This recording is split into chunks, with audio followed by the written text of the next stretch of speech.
Hello, everyone, and welcome to another Teacher Joseph podcast. Today, we're going to ask the question whether labels such as A1, B2, C1 are they motivating or are they very debilitating? It's a difficult question to answer. Let me explain. So, many new students come to me, and after 30 minutes, they will ask the question, okay, so what's my level? And I'm very careful how I answer. Because after speaking to someone for only 30 minutes, I'm not able to say what condition their English is in. And I wouldn't dare to label it. It's true that perhaps I could maybe give them some advice about speaking. I could maybe generally give them a label about speaking like A2, B2, but that does not define their English. That only defines how they spoke during my conversation with them. We're not robots. Some days we have good English, some days we have bad English. It's the way we are. And only over a matter of weeks, days, months, is it possible to really determine someone's level. Because you have to examine their reading, their writing, and their listening. It's not possible after a 10-15 minute conversation to say much about their English except to say that they spoke very well on that day or perhaps didn't do so well on certain parts like grammar and verbs and these things. The reason why this is important is because there's a lot of mental assassination when learning English. Let me explain what I mean by that. The moment you give somebody a label, you tend to put them in a box. And when they're in that box, you expect them to act in a particular way. So, for example, if I tell you, yeah, you're B2, then I'm not going to really expect you to act in any other way except for being a B2 student. Likewise, if I tell you that you are, let's say again, B2, then you will not expect yourself to act in any other way. I have students who come to me sometimes and they say, oh, I'm only A2, please be careful with the homework because it might be too difficult for me. And yet the very purpose of giving homework is to try to push people forward. In the same way, I've also had students who are perhaps of a higher level, let's say C2, and they tell me, oh, the homework was very easy, perhaps it's not my level. And I'm thinking, well, if that's the case, why are there so many mistakes in it? It's not possible to label someone completely and absolutely with English. We are not judges in this situation or this kind of situation. But for the purposes of measuring you academically, these labels have to be there. But these labels are not supposed to be fixed. Let me just explain something about the politics of learning a language. If you go to a language school and you have a short interview, let's just say for 10-15 minutes, the interviewer has no right to say, okay, you are A2, that's it. And it's a little bit like someone closing a prison door and you feel kind of stuck. Of course, in order for you to take their English class. This is the purpose of the label being given. Do you honestly think that in a language school, if there's 20 people who are B2 and there's one person who is C1, that they're going to create two classes? one for the higher students and one for the other 20? Of course not. It would be a waste of money and resources to hire two teachers for that purpose.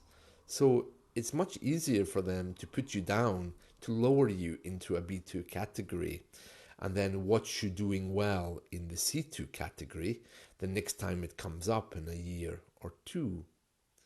There's a lot of politics involved in giving you a level. Even on our platform, which is italki, of course, there will be some teachers out there who will be very quick to say that your English perhaps is not good or could be better. And so therefore, you should book a package with them, of course. You have to be very careful how you respond to labels. Although they're supposed to be very helpful in determining what your English level is and in what you need, they can be used to reduce you in a form of mental assassination. Let me explain to you what mental assassination is. That's when someone, for some reason or some purpose, wants to lower your view of yourself, or in general, using the passive voice, wants you to be lowered as a student in order to fit a particular criteria for a second motive. Let me explain. So the language school that puts you into the lower class to save money is a form of mental assassination because it's pulling down your level to benefit the person. The italki teacher who says, oh, you need to buy a package because your grammar isn't good. It's a form of mental assassination to pull you down into their level so that they can simply get money from you. And it's not only with labels. For English classes, mental assassination can take place with absolutely anything. Anyone who perhaps thinks that they're better than you are or wants to lower your view of yourself or their view of you to fit a particular criteria is a form of mental assassination. I found over the years that to label people with an English level is not particularly helpful, because it gives the people an excuse not to see themselves getting better. It also gives them an excuse not to try higher, not to aim higher to get what they want. Oh, I can't apply for that job because my English level is A2 and it says that they want someone who's C1. I mean, we've all felt this way. We've all thought that. But is it really helpful? I don't think it is, because the most successful people in the world are people who've gone out to change it, regardless of what they've been told. For example, the woman who wrote the Harry Potter books, she was rejected by many, many publishers who told her that her work just wasn't good enough. There's other examples as well of very famous people like, for example, Martin Luther King, Steve Jobs. These people were all told the word no, but they didn't listen. They just carried on anyway and did what they wanted to do because they believed that they could do it. I think inside all of us, we all have a little voice which tells us what's right and what isn't. It's like a guiding light. So the next time someone tries to put a label on you, any kind of label, let's call it in this case B1, you don't have to accept that. And why would you? After all, learning English, teaching English as well, is one of these things which is not regulated in the world. When you go to the doctor with an illness, you're talking to a very professional person, a very knowledgeable person, but in the English education world, It's not quite like that because you don't really know who you're talking to, teaching certificate or not.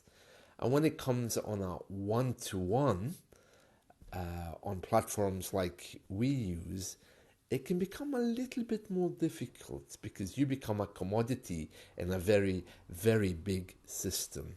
So you have a right to question what the teacher says, get a few different opinions, and also ask yourself how you think you did on any particular day.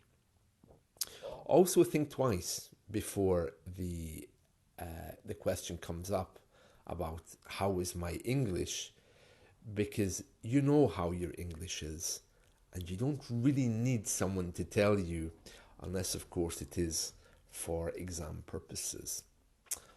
All right, that's all from me. So enjoy your day. Thank you and goodbye.